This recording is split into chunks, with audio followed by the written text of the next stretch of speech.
இன்னொருத்தர் பாக்குறாரு, நான் சிரிச்சா என்னங்க தெரியும்? சிரிச்சா என்ன தெரியும்?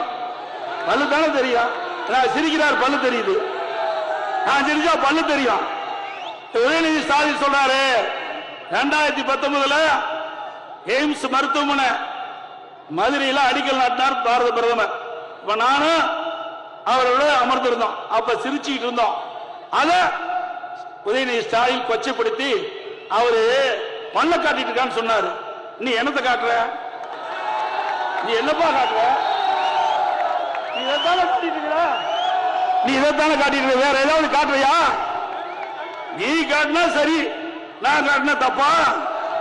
சிரிக்கிறது தப்பா? சிரிக்கிறது தப்பா?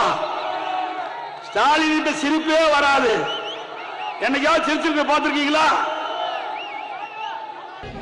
அவர் பேர் எடப்பாடி கிடையாது, அதெல்லாம் கிடையாது. பாதம் தாங்கி பழனிசாமி.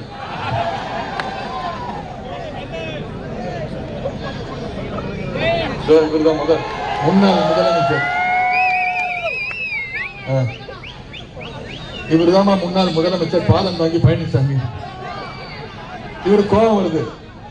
நான் என்ன தெரியுமா சொல்றாரு, உதயநிதிக்கு வேற வேலையே இல்ல, எப்ப பார்த்தாலும் கல்ல காட்டிக்கிட்டே இருக்காரு, கல்ல காட்டிக்கிட்டே இருக்காரு.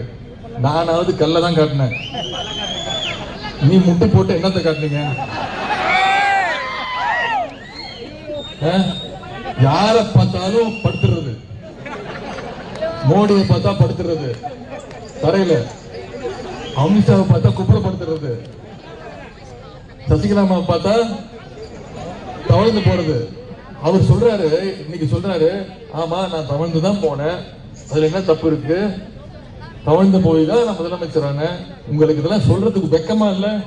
நீங்க எல்லாம் ஒரு முதலமைச்சரா இருந்திருக்கீங்க தமிழ்நாட்டுக்கு. நான் தவழ்ந்து போய் தான் முதலமைச்சரானு சொன்னேன். இந்தியாவிலேயே இல்ல உலகத்திலேயே ஒரு கேவலமான முன்னாள் முதலமைச்சர்னா அது இந்த பாதம் தாங்கி பழனிசாமி தான். அவரு என்ன சொல்றாரு, உதயநிதி பேசுறதையே பேசிக்கிட்டு இருக்காரு.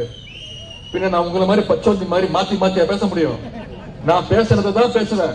உங்களை மாதிரி ஆளுக்கு தகுந்த மாதிரி மாத்தி மாத்தி பேசுறதுக்கு நான் ஒன்னும் பச்சோந்தி கிடையாது. நான் கலைஞர் பேரன்.